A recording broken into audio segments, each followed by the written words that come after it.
This is a string of dolphins that I got at Trader Joe's. As you can see, some of it is healthy and some of it is not. So before I do a whole lot with it, I'm gonna go in and I'm gonna remove all of this debris and any of the dead things that I can see. And you'll notice with these, they have them set up once they make a mess when everything dead falls out, so that you can put this pot, the plastic pot goes inside the metal pot. So this one does have drainage holes at the bottom. That way you can soak the soil of this one, let it stop dripping, and then you can put it inside this one. And that way it's still clean and you're not going to worry about getting water on your table. So that's one way to get around your succulent, having a drainage hole, but you do still want to make sure it's in a very well draining soil. And from the looks of it, this one is not. So I am also going to repot this one. And one of the things to keep in mind when you're potting string of plants is they will do better if there's a really thick grouping of leaves at the top. So I'm going to repot this one. I'm going to do gritty mix in most of the pot, and then I'm going to put a small layer of coconut coir on top. So I prefer coconut coir over the traditional like cactus bagged mix that you might find. It tends to drain better and it also absorbs water faster and easier. So it's just a good combination for succulents of staying wet a little bit longer so we can help some of these stems root, but then it doesn't stay as soggy and wet as a peat-based mix will. And then also it will drain really quickly and dry off pretty quickly.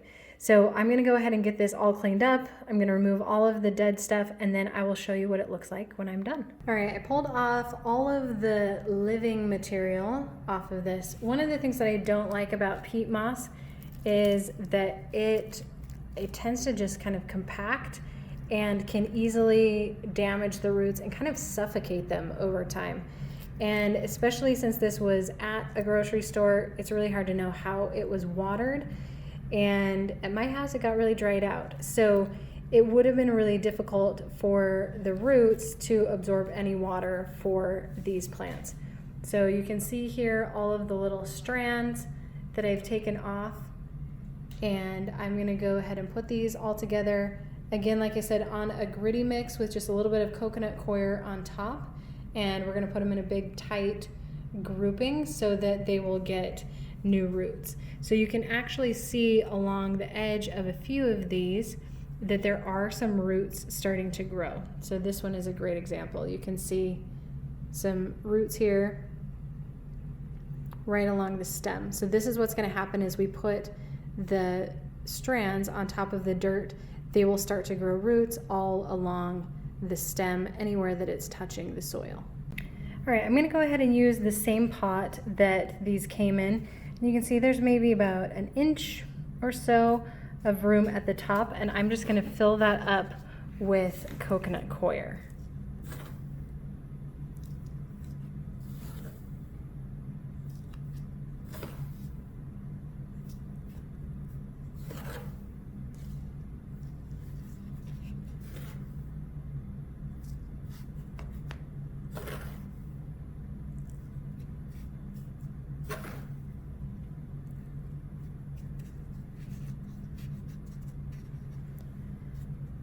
Now that that's filled up, I'm gonna go ahead and start putting in these cuttings. So I'm gonna lay them across the top so that the stems are all kind of centralized in the pot. I want this to be really nice and thick at the top. I'm not worried about anything coming down over the side. I want everything filling up the top so that this gets really well rooted. And if there are any roots on the succulent ends, I'm gonna go ahead and stick those down into the soil. That way they can start absorbing water a little bit quicker.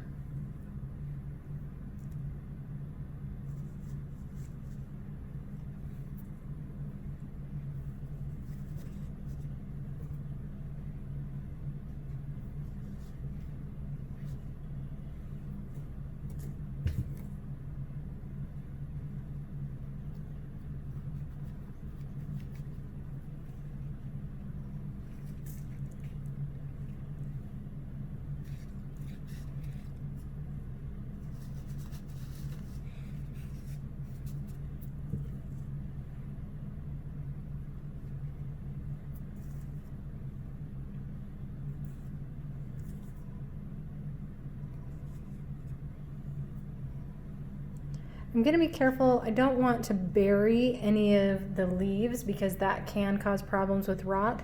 So anything that doesn't have a root that I'm not sticking down in. Here's a great example of one that already has a lot of roots along the bottom. I'm just going to go ahead and stick those on top.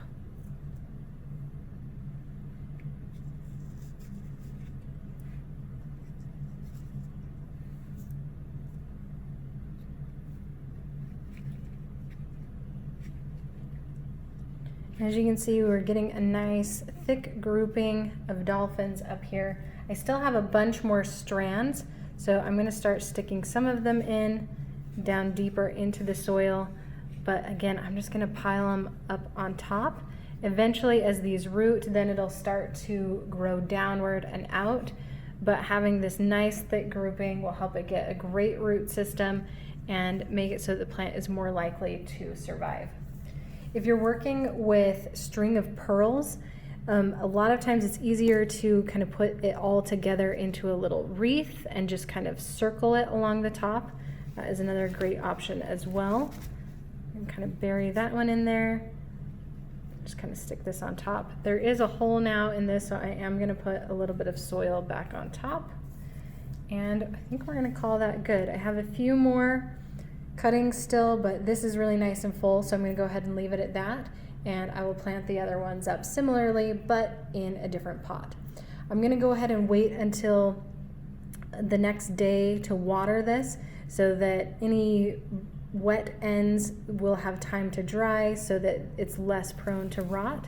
So I'll probably wait about 24 to 48 hours before I water it again. As you can see, this grouping of dolphins is looking much healthier than when I got it.